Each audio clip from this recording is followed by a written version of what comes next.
Hello, good evening. Thank you so much for joining me. Tonight we have a returning guest, Tiffany Kilpatrick from Triumphant Wife. And tonight we're going to be talking from the angle of how she trusts God as she parents. So this is going to be so good. If you watched the last interview, you already know it's going to be good. Tiffany Kilpatrick is the founder of Triumphant Wife and is passionate about helping high performing women flourish in every facet of life. Whether it's achieving career goals, nurturing a loving marriage, or gracefully navigating the complexities of motherhood, she considers it a privilege to support the dynamic women God sends to her. Tiffany has been happily married for 10 years and is also the proud mother of two powerhouse little girls and one tiny one in heaven. Daily, she seeks to lead her girls and others by example by living out her dreams all the more boldly. For over a decade, Tiffany has dedicated herself to the field of higher education as a skilled educator and administrator. She is also privileged to have coached, mentored, and loved on hundreds of women. Her journey and life experiences have given her unique insights into the challenges and aspirations of women striving for excellence in both their careers and their roles as dedicated wives and mothers. Tiffany's goal for Triumphant Wife is to provide quality opportunities for continued learning and development to support women in their personal growth. With her, women are on a transformative journey to unlock their full potential and create a life of triumph, balance, and fulfillment. Good. So let's get right into these questions. How are you creating a new story for your family? Man, that's such a loaded question for me.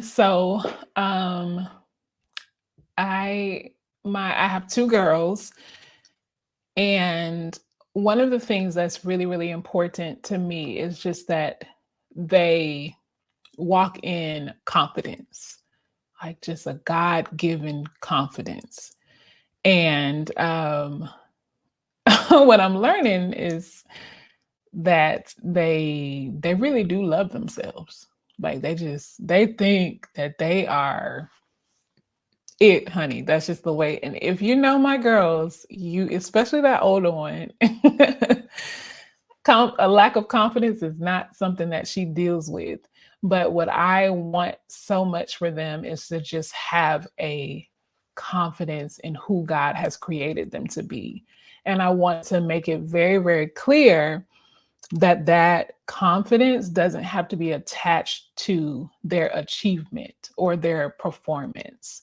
And so for me, the reason why I say that's creating a new story for my girls is because much of the things that I did when I was their age, or the praise that I received, or the attention that I got, was because I came from such a mindset of like high achieving performance, and I'm confident in my abilities. But as I grew and I began to face struggles, it's like the foundation began to shift or to shake because my confidence was attached to my ability to perform. And so, what I want for my girls and how I'm changing the story for them is I want for them to have a confidence that is rooted in God. And that looks like many different things. I do affirmations with them every day, and I pray over them every day. They have learned to pray over themselves. We have very, very heartfelt conversations, and it's even starting with my 3-year old too. But especially with my 7-year old, I want to hear from her. I want to know what's going on the inside of her. I want to talk about the emotions. I want to talk about the feelings. And that wasn't always necessarily welcomed when I was growing up. And so the only way that that the Lord would use me to build confidence in them is to actually address the places in them that they don't feel so confident in. So that's how I feel that God is leading me to change the story with my little powerful princesses, is what I call them. I love it. That's good. What made you decide to change this story? Was there like a particular moment, or you just decided, well, because I went through this, I'm going to do it different, and that's just how it was? Honestly, I don't know that there was a conscious decision. So, because of some of the, uh, what I say, dysfunctions, to put it kind of nicely, of my experiences growing up, I just, I feel like I know it's not luck because I know that it comes directly from the Lord. Just the family that I have now, the fact that my children are growing up in a two-parent household, the fact that their parents love the Lord, the fact that their parents seek the Lord and pray over them and, lay hands on them and model what it is to live a life of faith. That's something that I am doing for the first time in my family.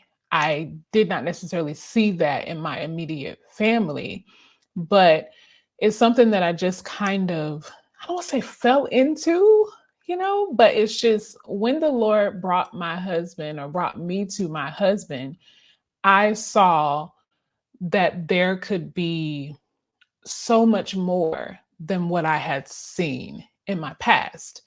And so the Lord just allowed us to create something that we had never seen before. So it's not necessarily that I made a decision to say, I'm going to create something different. I'm going to create a new story. Like, no, the Lord gave us a new story and we just kind of walked in it. And we are still, because my kids are 7 and 3.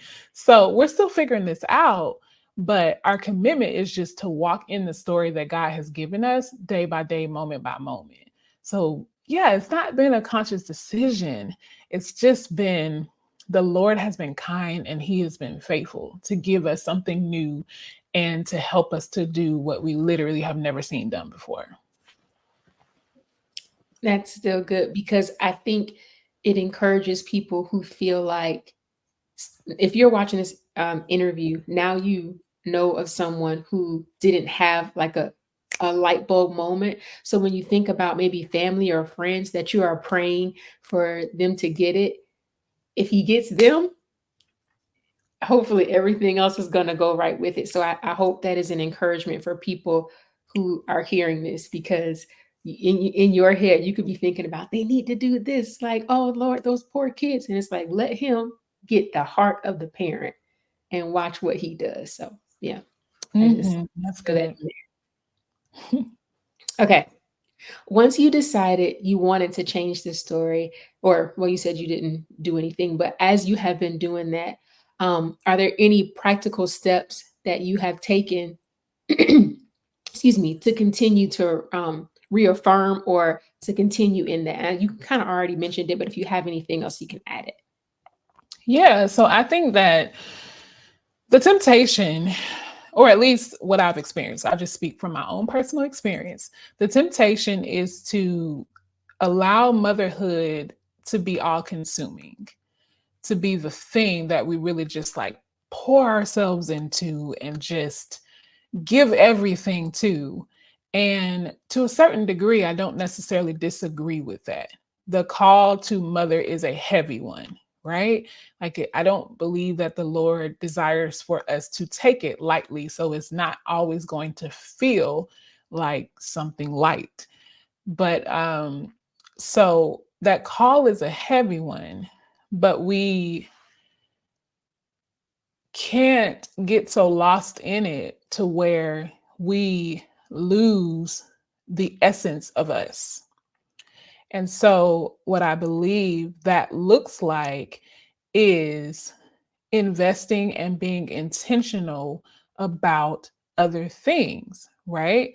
So, for me, for example, one of the best ways that I can continue to create a story for my children is to be intentional about my marriage, because that is foundational for the life that they live. Their whole lives are built on the foundation that me and my husband laid in our marriage. So oftentimes what happens is, especially for women, is we throw ourselves into that to where we put the other parts that ultimately will enhance or edify our children and their life. We put those things on the back burner. And then what happens is we lose ourselves in the call to mother. And I think that there are certain parts of us that almost have to die in order for us to be the women that God has called us to be in our mothering. And I know that depending on what side of the feminism line you may fall on, you may completely disagree with me, and that's okay. But then there are certain parts of us that really get stirred and awakened because we are mothers. And I just believe that in order for me to continue to create a story that is God honoring, I have to honor all parts of me. Like I can't just say, I'm going to invest in my motherhood. I'm going to be the mother who I desire to be, but then I'm not working on my marriage. I'm going to pour into this, but the Lord has given me other dreams and passions that I'm not pouring into, that I'm not being faithful with, that I'm not being consistent with. All of these things are the foundation that our children build upon. So for me, in order to create a story and to sustain this story that we're creating, I have to honor God with all parts of me, not just my motherhood. Every single part of me, God created. There are different seasons. For example, with my girls, my first girl, I was home for like 9 months. I intended to have her and get right back to work. I was in grad school at the time. I was working full time as well. But then I held her and I was just like, I cannot leave my baby. Like, I just can't do it. And when I went back to work, it was part time for like a year and a half. Right. And so it's not to say that for certain seasons, the Lord doesn't give you certain emphasis. And it's okay to be in that season, but for whatever the season is, we have to discern what it is that God will have us to do right then. Okay, right now, I'm a mom at home with my baby for 9 months. I'm going to fully embody that because that would be me honoring my whole self. Then he moved me back into working. I'm going to be excellent there. And I'm going to honor my whole self by being an excellent mom too. That's me honoring myself. That's me honoring the Lord. That's me saying, God, whatever you placed in me, I want to offer it back to you. You can't shut off certain sides of yourself for the sake of thinking that you're doing something honorable. The best way that you can honor God is to honor everything that He's placed on the inside of you. You just have to discern the season. It might not be the season for you to do XYZ. Your season might be I'm at home with my children, or your season might be I'm working a full-time job and I'm doing this and I'm doing that and I'm doing that. Go with um the flow, like go at the pace of grace, right? Like whatever God has gifted you to do, whatever He's given you the grace to do, because it's one thing to have a gift to do something, and it's another thing for Him to give the grace to do it, because you don't have the grace to do everything in every season. That's a whole other topic.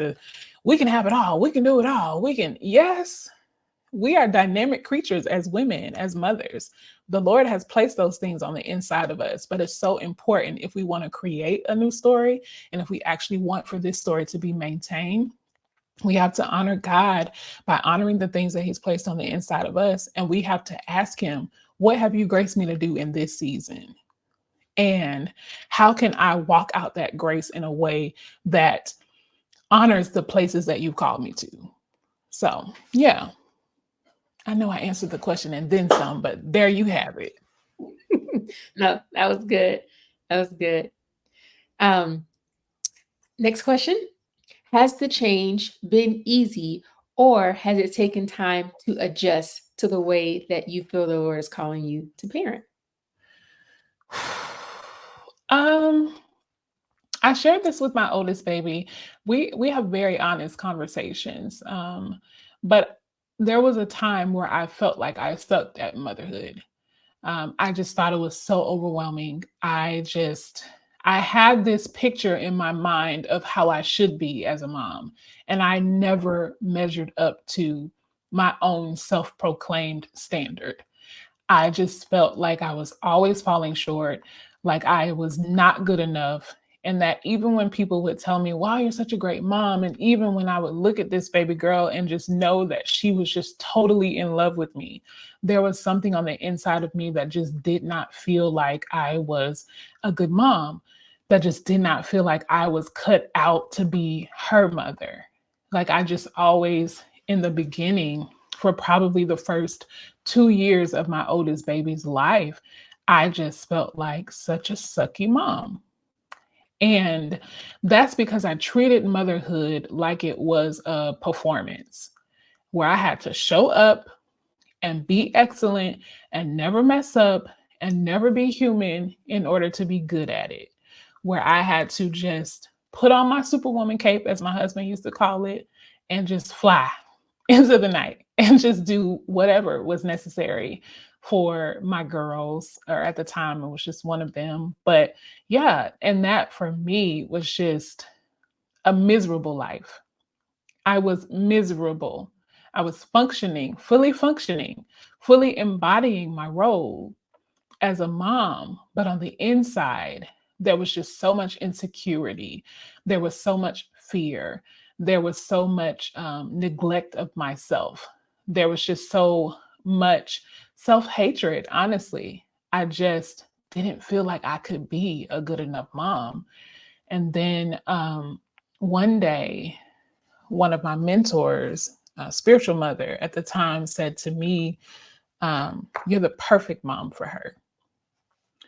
And it's just like, I don't know, something just broke off of me. So it hasn't always been easy to be in this space of, I feel like I'm flowing in grace in my motherhood.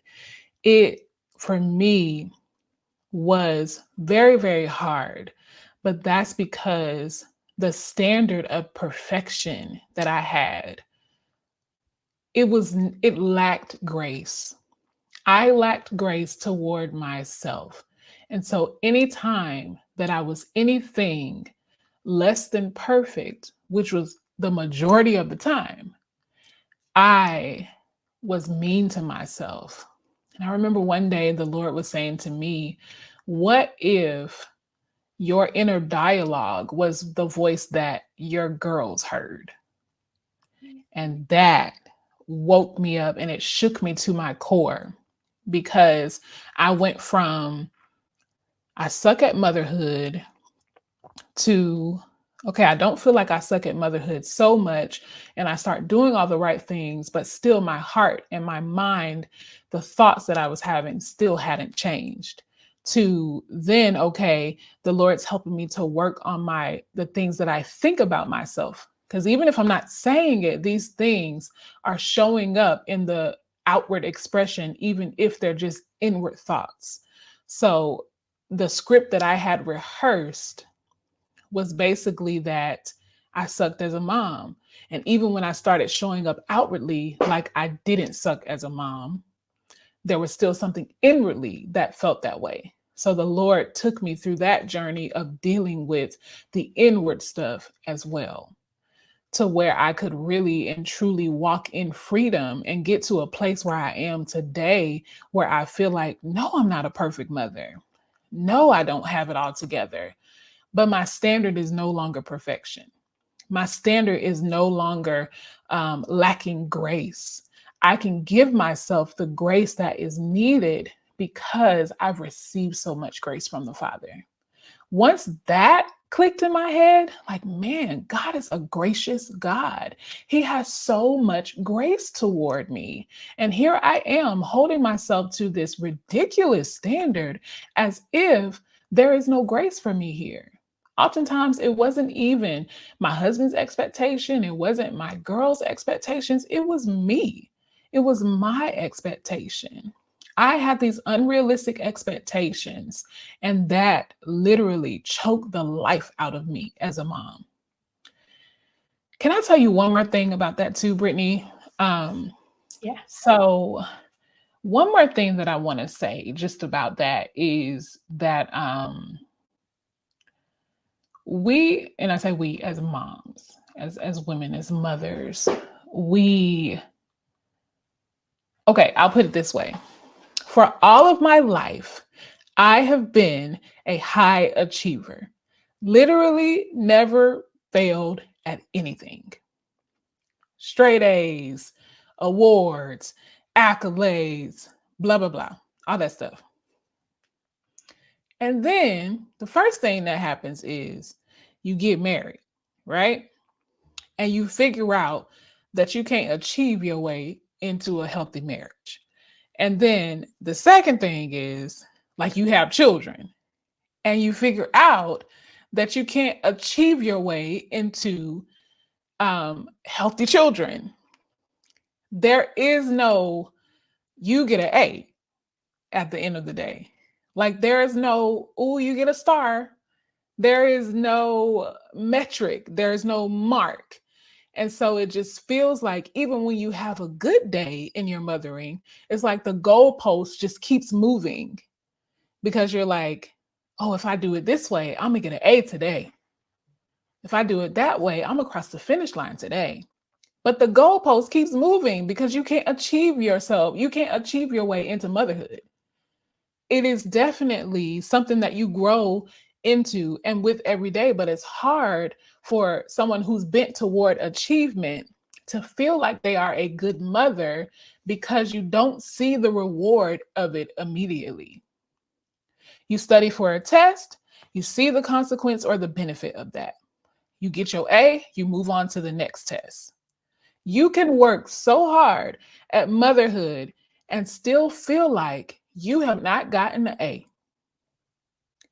And it was just like, I am not a C student. Like, it was, but what the Lord had to do is just break me away from that. Like, Tiffany, you can't achieve here. You can't. Because if you try, you will overwhelm yourself and exhaust yourself, and you will begin to resent this blessing. And so the Lord had to show me that so that I could see things differently, do things differently, and start dealing with me so that I could show up in my motherhood the way that I knew God had graced me to. That's good. You're so funny. Excuse me. I relate to some of that, not all of it, but some of the points still are relatable. So yeah, that's good. And I know somebody who's watching this, you probably fully relate. And you're probably like knocked back in your seat, like, oh my gosh, she just came from my whole scalp. Yeah, yeah. But don't ignore it. Like it's probably gonna hurt a little bit, but it's good because the Lord is trying to get you somewhere else. So yeah, that's good. Okay. When you decided, or as you have been sustaining this story that you're creating, have you gotten any pushback from friends or family? And if you have, how do you handle it? Well, I mean, I know, and I'm sure that our parents can say the same thing, but from each generation, we each decide that we want to do something at least a little bit different from how our mamas and our daddies did it. And the amount of conversation that I have with my girls, the way that I allow them to express themselves in another dynamic might have or may be seen as disrespectful. Um, to share your feelings and to question mommy and say, well, why do we have to do that? Well, here's why. Okay, that would never happen for me growing up. And so when it's not that they really say anything, it's just like when the grandparents are there and they observe these things, they're just kind of like,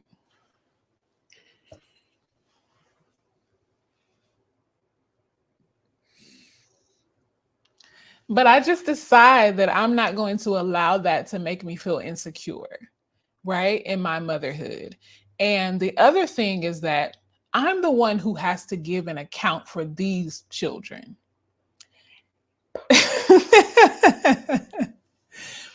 And I'm grateful for the support that we have around us, but Yeah. ultimately the Yeah. Lord is holding me accountable.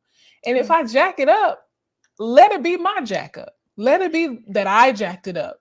Not I jacked it up because I was trying to follow so closely to what others may have expected of me, but just let it be my decision, right? Like my, or me and my husband, I guess, not just mine, but the way that we raise our children, let that be what God holds us accountable to. And so that's kind of how I've rested in that. Like at the end of the day, I am grateful for the support that we have. And then in addition to that, like they will have their own individual relationships with their grandparents, and they will learn real quick that certain things don't fly with them, and that's okay. But when they are at home, this is how mommy and daddy operate. And we're Yeah. okay with that because we don't allow for other people's opinions of how we parent to cause us to be insecure in our parenting. um, which is, I think, why it's so important. You cannot parent with, well, I mean, people do, but I just say it this way: I cannot parent without God, period.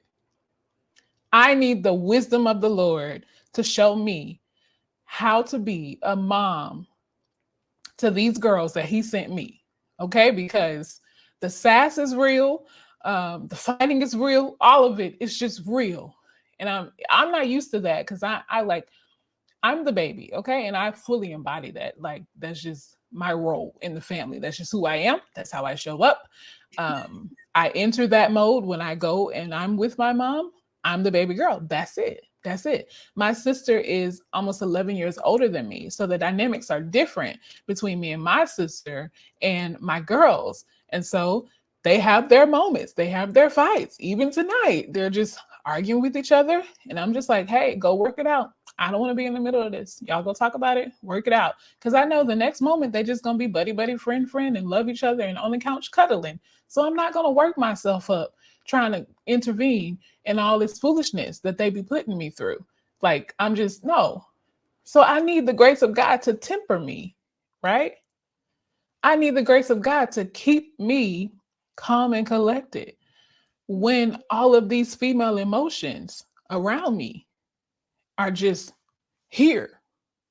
I need the grace of God. So I don't know how people do it, but I can't parent if I'm not under the influence of the Holy One, right? Like I can't do it. So but that's just me. That's just me. That's me. I can't do it without Him. That's how I show up. That's how I do it because He's leading me and He's guiding me. And at the end of the day, I think for me, that's what's most important. I'm responsible for these children. I have to give an account for these children. And the Lord is leading me as I parent these children, the ones that He gave me, the ones that are ultimately His anyway. Yeah. Yes. Okay. Two more questions and we are done. If a parent is watching this and they are toying with the idea of changing the story for their family in whatever area, but they're not quite sold yet on doing it, what would you say to them to take that step and do it? Mm. So I've answered this question in, pardon me, like in the business that I do, which I talked about in the last time we were together as the founder of Triumphant Wife. I often get asked the question like, how do I become that woman? And in this instance, how do I become that mom? How do I see this vision of who I want to be. I just don't know how to get there. And one of the things that I love to tell people to start with is number one, you have to be able to name your values. You got to put language to it. What is it that matters to you? when you think about the dream family or the dream mother, what is it that makes her her? What is it that makes that family such a safe place? The one that you dream of, the one that you envision. Put language to it, write it down. Because if you just have it in your head, it just feels lofty. And for those of us who are thinkers, it can become exhausting if it's just here. And so we don't make movement. We begin to stagnate or we begin to just stay stuck because we get too bogged down in our mental space. And so take it out of your head, put it on paper. This is the type of mom I desire to be. This is the type of family I believe God has for me. Write that down. And then after you write it down, the next step after you determine your values is you need to, what I call in my coaching sessions, mind the gap. So there's the woman that you desire to be, the mom you desire to be, the family that you desire to have here, and then there is where you currently are. There's a gap in between those two. So what are the things in that gap that would keep you from becoming her or becoming that family or becoming, those people? What are those things? So you determine your values, where are you falling short, or the gap. Then the next thing that I encourage people to do after you determine your values and you figure out where you're falling short is now you want to figure out what your boundaries need to be. So you determine your values, you figure out where you're falling short. What boundaries can you set in place to reinforce those values, right? That's good. So let's say, for example, this is a real one for me. I know that God has called me to the marketplace in this season. I'm believing that God is going to open and shift and do something else in that area. However, while God has me here at the marketplace, I still have a vision of the type of family, the type of mom that I want to be, right? And so one of those things for me includes I want to be home at a certain time. I commute for work. My job is over an hour away, but I still want to be home at a certain time because even though I am in the marketplace, I'm in corporate, I'm an entrepreneur, I do all these other things, I still want to be a homemaker. There's something in me that the Lord just didn't shut off. I want to be somebody who cooks. I want to be able to have dinner at the table. I want to be able to do those things. But I understand that God has also called me to do that. So I value those things, right? What's the gap? For me, it was I'm getting to work early, but I lack discipline to actually leave on time. And so I'm leaving work late, which means that I'm getting home late, which means that I don't reserve the best parts of myself for my children and my husband, my home. So I'm basically not doing the things that would lead to me seeing the family that I want to see, me showing up as the wife I want to be, and as the mom I want to be. So what do? You need boundaries. I'm getting to work at this time, which means that I'm not going to sleep in because I know I need to get to work early so that I can leave early, so that I can make it home in time enough to cook dinner. That's a boundary. No, I will not accept this 4 p.m. meeting because I know I need to be gone by 3:30 so that I can make it home to prepare dinner and actually have time around the table. No, I'm not going to get to work at 8:30, 9 o'clock because I gotta go. So I get there early because I understand my value, and that boundary is going to reinforce that value. So that I hope that was kind of a walkthrough. Determine your values. How do you want to show up? What's keeping you from actually being that person, that mom, that whatever? What's keeping you from that? What boundaries do you need to set in place to support what you say you value? If you lack boundaries, you can't really say you value that then. If you're always leaving work late, you can't really say that you value family time around the table at night.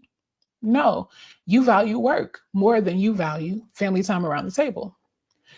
And that's okay if that's your value. But if you say you value a certain thing, then you have to show up as her. And then that's the final thing I'll say. I believe that God is calling us, women of God, women in general, honestly, to stop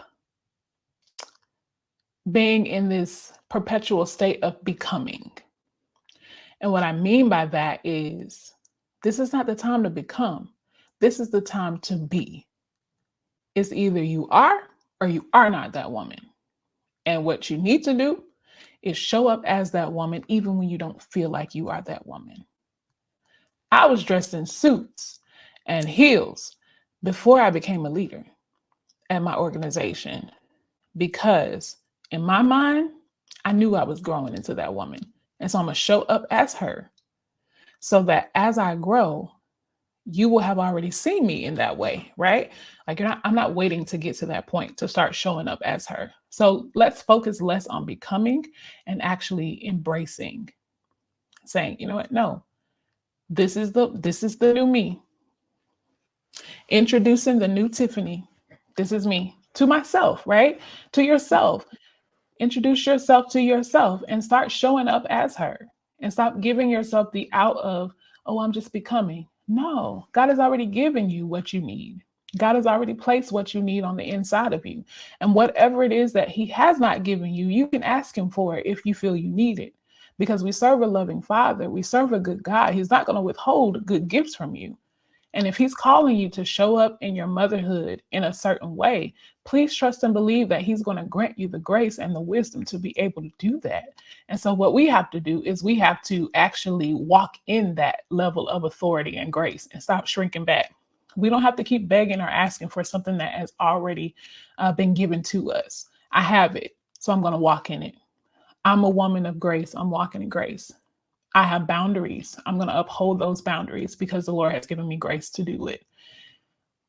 So I have my priorities in order. I'm going to honor the Lord with those priorities by actually being disciplined enough to uphold my boundaries. That's good. I hope that wasn't too much tough love. I started off No, real soft, but then I just felt like. no, not at all. And thank you for sharing that because you could have easily just said like a sentence or two, knowing all of that was underneath it. So, like, she just said this comes out of her coaching program. So, if you feel like, well, man, I can't do that, she just gave you the first like three things to do. You just got it free. Like, I'm only saying this because I've been there where you hear something and you think, man, I would love to get in that program. Man, I would love to buy that thing or learn that whatever for education, for business, for home, for whatever. I'm just trying to interrupt your thoughts because you can talk yourself out of things. She just gave it to you. She just gave it to you. This is the Lord giving you the free blueprint right here. Now, if you use it, thank her. You know what I'm saying? Send her a DM, comment under a post, let her know, like let her know. If you won't, drop her a little cash app or something, okay? But he's giving this to you right here. So don't take for granted or talk yourself out of, oh well, that's great, but I can't do it. Yes, you can.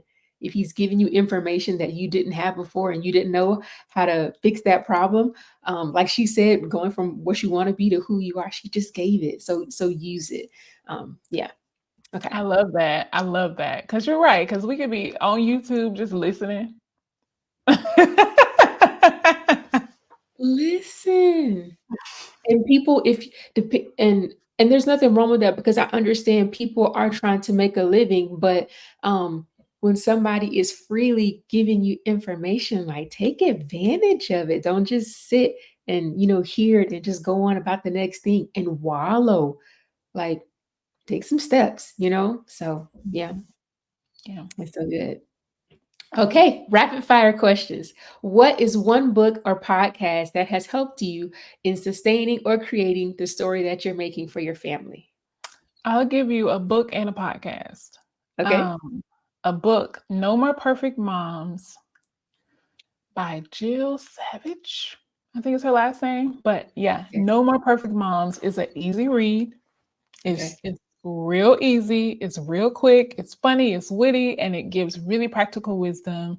And she loves Jesus and just, yeah. So, No More Perfect Moms. And then the podcast is Birds on a Wire. Um, Okay. I love that podcast. It's by, well, she has like a host, but it's mainly her name is Karen Stubbs, and she has adult children. She has years of skin in the game, right? And it's like you're sitting down with your nana just asking about parenting and how do I do this and how do I do that, and just the way that she delivers the messages, I just have always found so very helpful. Like, I just feel like one of the things that can kind of be missing in our generation is not having other women whose feet we can sit at, right? Yes. To say like, hey, am I the only one overwhelmed in my motherhood, or is this like a thing, or is it just me? Like, do I just need to do something different, or what? And so on this podcast, Birds on a Wire, what she does is she takes questions from her audience. So it's real life questions that like everybody's having, because we're all having the same questions, regardless of where you are in life. Like, as we're raising these children, we're all thinking like, well, the grandparents said this, and she gives practical and biblical wisdom on how to navigate these things that are just kind of in the moment, they seem so huge, like in our mothering, like, oh, she won't eat vegetables, and does this mean she's never going to eat vegetables? And just even those type of questions, she will answer those. So that is my favorite mom podcast, Birds on the Wire. And then in addition to that book, No More Perfect Moms by Jill Savage. They also wrote No More Perfect Marriages, which I'll just throw that one in as a freebie as well. Okay. What is something that you say or do that makes you think, oh my gosh, I sound just like my blank? Oh my gosh. Okay, so one thing, even this week, that I said, I was like, they were my girls, they weren't listening for, I don't know, I can't remember, but I remember I said, y'all gonna stop playing with me. And I looked at my husband, I was like, what? And so I shared, my sister is 11 years older than me, and my girls are about 4 years apart. So the dynamics are different. Um, they fight a lot, basically, but they also love each other a lot as well. And I remember growing up when me and my cousins would be fighting over my nana's house, she would um, put us in, like if it was two of us arguing, she would put us inside of a large t-shirt, somebody's large shirt, and we would have to just stand there, just right up on each other, and we would have to repeat like, I love you, I love you, I love you, I love you. And we would have to hug each other, and we have to do all of that. And that was one thing that my nana did to cultivate love between us and to kind of just squash out some of the fighting over stupid stuff, basically. So I've done that with my girls. Yes, I have. And I'm not ashamed to say that I have made them stand in the center of a room and hug each other and tell each other that they love each other. I love you. I love you. I love you. I love you. The big one, she's like, I love you. I'm so sorry. And the little one is just like, ugh, don't touch me. But I make them do it anyway, because to this day, like my cousins are like my sisters. Like, we call each other sister cousins because our love is so deep for each other. But we were raised to love each other in that way. And so that was just one of the things that my nana did. And I do it too.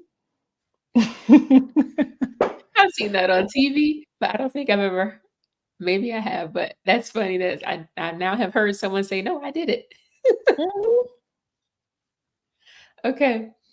If you have one, oh wait, you already said it. Next. It was about a podcast. What is one memory that you have with one or multiple of your children that you will never forget? Um, wow. Okay, so one memory, I don't know that it's anything special, so to speak. It's just the day-to-day stuff. I'm big on creating moments, like small moments. And for me, most of those moments or most of those memories happen in the kitchen. Um, they love to cook with me, and we just recently made some homemade bread together. I never made bread before, and we pulled out the KitchenAid and we did it, all three of us together. And it was lovely, and the bread was good. And I just, for me, I pray that that is one of the things that they remember. Like, even if they can't remember everything that they made with me or that we made together, I pray that they remember being in the kitchen with me, because I still have core memories of that. Like being in the kitchen with my grandmother and me and all of my cousins fighting over who gets to lick the bowl. She used to make like homemade strawberry cakes, and we would just be in that bowl, just licking the spoon and stuff. And when I see my girls doing that, it gives me flashbacks, like, man, I remember when. And I can't remember every single moment, I can't remember every single detail, but I just believe that those core things will be things that they kind of pull from and draw from. And I also tell you, Brittany, that I I didn't start like picturing myself having a family or as a mom or even as a wife until I started like dating my husband.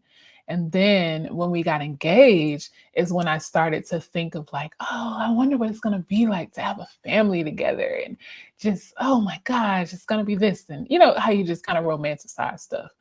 And so, one of the thoughts when I was thinking about like, what does it mean to have a family? What is that like? I don't know why, but I would sit and I would daydream and I would just be like, families, they have like fresh bread and cookies. Like when you walk into a family, when you walk into their house smells like chocolate chip cookies. Like I just had this image in my head of this is what family means, because I didn't grow up with both of my parents in the home. And so I had kind of this romanticized view of what it could look like. And I just remember having a moment when we made that homemade bread last week saying like, wow, families do smell like fresh baked bread. It don't always smell like that. Like sometimes it smells like the trash needs to be taken out. But in other times, it smells like cookies, because my girls love when we make cookies together. They love to be in the kitchen and help me make popcorn on the stove. Like they just love to do those type of things. And so my house always smells like some kind of baked good because we're always doing that. And so it was just so beautiful to me that even though that's not what we do every day, like the Lord just gave me that little small little thing, you know? Like, oh, it smells like fresh baked bread in here. So yeah. I love it. Ooh, It's so cute. Okay.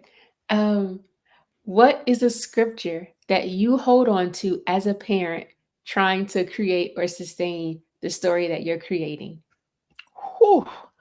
um, man, it's hard to pick one, but the first thing that comes to mind is Psalm 139. Search me, oh Lord, because I think that it's just so important. Search me and know my heart. Like the things that I would probably never say out loud, know those things about me. Point out everything in me that's not like you. Point it out. Help me, lead me, do whatever is necessary to lead me along the everlasting path. Like, that is my go-to scripture. And the reason why I think that that is so important for parents is because I think our children will be a reflection of who we are. So we always have to be quick to say, let me look inward first. Do I have expectations of them that I'm not able to fulfill? Do I have this expectation because God really needs to work something in or out of me? You know? And so we have to look inwardly. And so that for me is just the main scripture, like Psalm 139. Search me, Lord. Search me, because I want you to know me inside and out. And I want you to point out any area in me, because I trust that as I'm dealing with those areas, those things are going to bleed over into my parenting.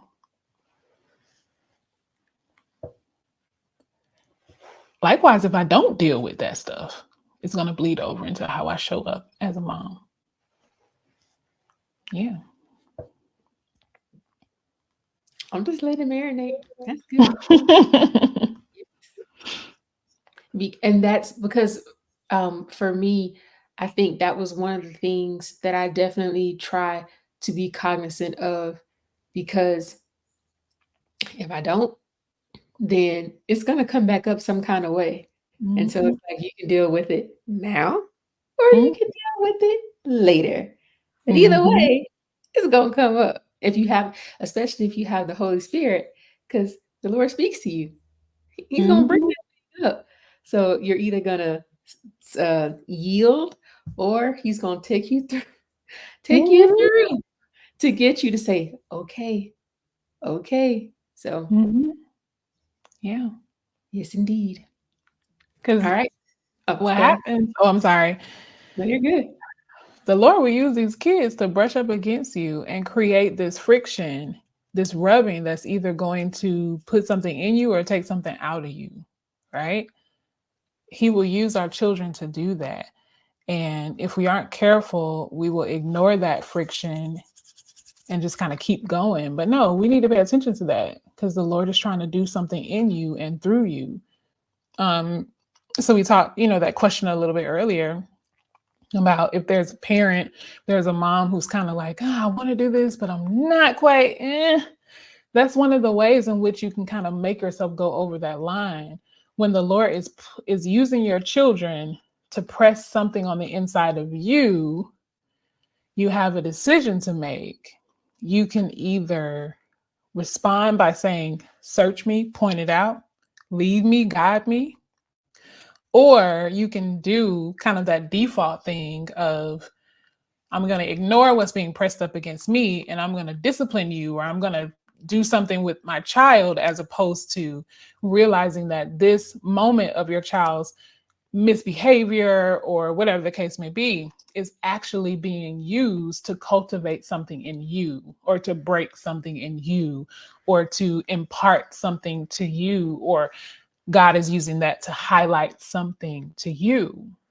So we have to be careful that we don't miss those moments, because that's where the true growth comes, when we are pressed upon and we actually respond by saying, yes, Lord, search me, help me.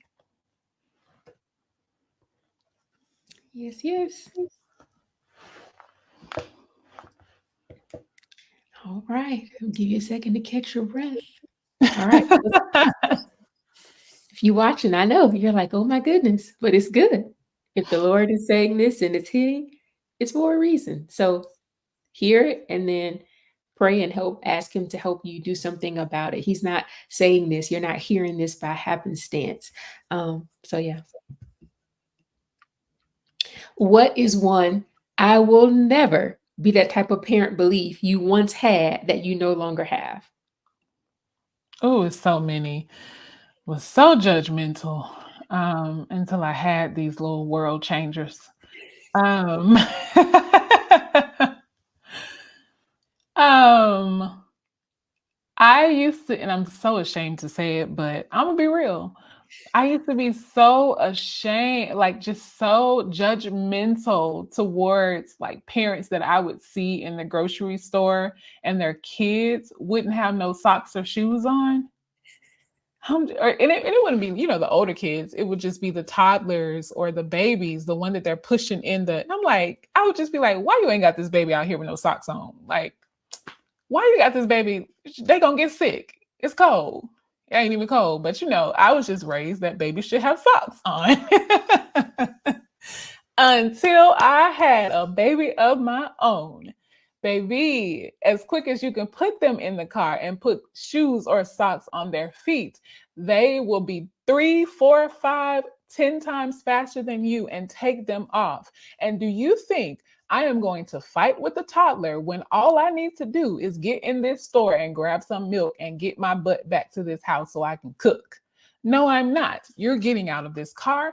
I'm not fighting with you to put your shoes on. So we're getting out of this car and you just gonna be riding around in a little buggy in the cart with your no shoes on self. I'm gonna grab this milk. We finna get back in the car and we're back home before we know it.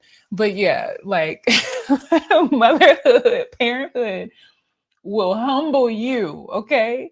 Yes, I used to feel like, why they got this baby out here looking like this with no socks?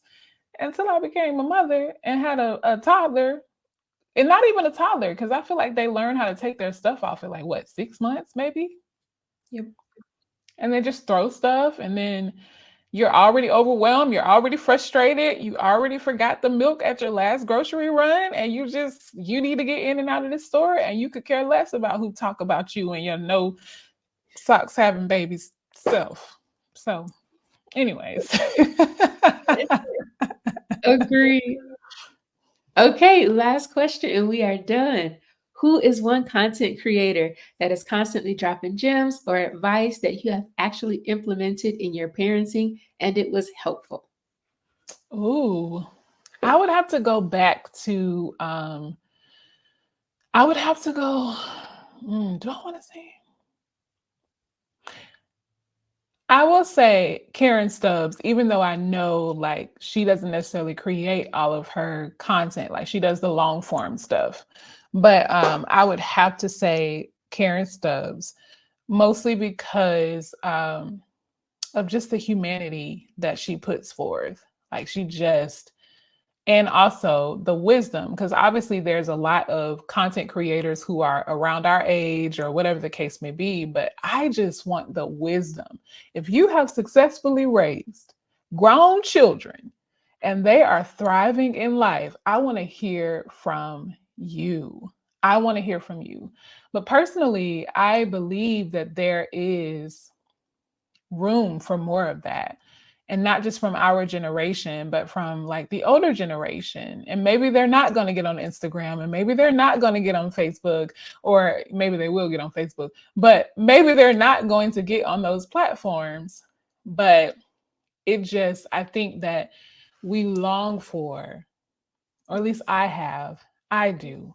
I long for that connection with real life people who will just allow me to sit with them and learn from them. So there's not too many influencers or content creators in the area of motherhood that I really look to, because I need to connect with somebody. And so I have people in my life who I call and say, "Hey, is it normal that my baby does this or no? Should I be concerned or no?" Like people who I know who have raised children and I respect them in their parenting and stuff like that. To me, that is more valuable than consuming somebody that I don't know content, because I can have a more personal connection with these individuals in my life. And then when I do consume the content, I want to hear from people who got a little oil on them. They've been in the game a little bit when it comes to parenting, because it can be hard in these parenting streets. It can be a Yes. challenge. Yes. I think that's good because I try to people who are getting encouragement, I like for them to share what they're learning. So that's why I asked that. But I also think it is very important to touch on that person to person, because that's a huge issue now with social media, with so many people online having all these friends, but they feel Mhm. lonely, Mhm. depressed, mental health issues, like just a lot of things are coming from everybody knows your life, you know everybody else's life, but when the phone is put down or when it's shut off, like you don't actually have those connections. And Mhm. so Mhm. it's good that you did touch on that, because for somebody, they need to know it's okay to be in community, or maybe to go back because maybe you were once in it and you've pulled away. So that's good. Mhm. Mhm. Yeah. Yeah. I agree. I agree. Yeah. Okay. So that is it, y'all. Please tell us where we can find you, and any information you have about coaching, products, services, or whatever you have going on. So, the easiest way to connect with me, I'm on Facebook, I am on Instagram, and I'm also on YouTube at Triumphant Wife. And you can also connect with me over on LinkedIn at Tiffany T. Kilpatrick. You can go to my website as well, triumphantwife.com. And I have a mailing list that you can sign up for. I send out weekly tips and resources and encouragement and motivation, inspiration right to your inbox. I talk about all things marriage, motherhood, and the marketplace, as well as just mindset things, and also giving you a biblical perspective and practical tools to be able to navigate all the things that God has called you to do. And I do want to share with you that I have my Revive Challenge coming up, and it is a 5-day challenge. There's a general admission, which is free, and then there's the VIP admission, which is $47. I definitely encourage you to do the VIP, because the VIP includes a workbook as well as direct coaching with me, which coaching with me for an hour is around $200 to $300. So you literally cannot beat this. 5 days of coaching with me for whatever area it is that God has called you to really excel and grow in. So I'm having that challenge. And the reason why I want to share that challenge as we talk about motherhood is because so many of us are, I'm going to just say it, overwhelmed, overburdened, overloaded, overstimulated, to where we feel like there's literally no life back in us. Like, there's no life. This Revive Challenge came from Ezekiel 37, where the Lord called Ezekiel to prophesy. And he called him to prophesy to the bones. He said, "Can these bones live?" And Ezekiel says, "You know, Lord." And what happens if you read that scripture is the first thing that happens is he begins to prophesy, and then the bones the ligaments come back together. But that wasn't good enough. It wasn't good enough just for the dry bones to come back together. What then happened is Ezekiel began to prophesy the breath of God to blow on these dry bones, to revive them. This is where it comes from, to blow on those dry bones. And when the breath of God blew on those dry bones, the dry bones begin to rise up as if they were an army. And so that is the basis of the Revive Challenge. And I believe that there's an army of women who have been overwhelmed for so long, have felt overloaded for so long, have felt over stimulated and just over everything, fill in the blank for yourself for so long. And you know that you want to do something different. You know that there is another level that God is calling you into. You know that there is more. You know that He's moving you into a new season. And you know that where you are right now is not where He wants you to be. So, in this Revive Challenge, what I'm going to do is literally be breathing life into every single aspect of your life. At the end of the 5-day challenge, you are going to walk away with your own personalized revival plan. And this revival plan is going to help you to show up in your marriage, in your motherhood, in your dreams, in your goals. It's going to shift your mindset, and it's going to be something that will be able to sustain you as you continue to do what God has called you to do. We're going to go through the trigger triage, which is something that I developed. And then we're going to go through the agreement assessment, which is, again, something that I have developed because oftentimes we are overwhelmed because of the agreements that we've made, either with ourselves or with others. So we're going to break that down.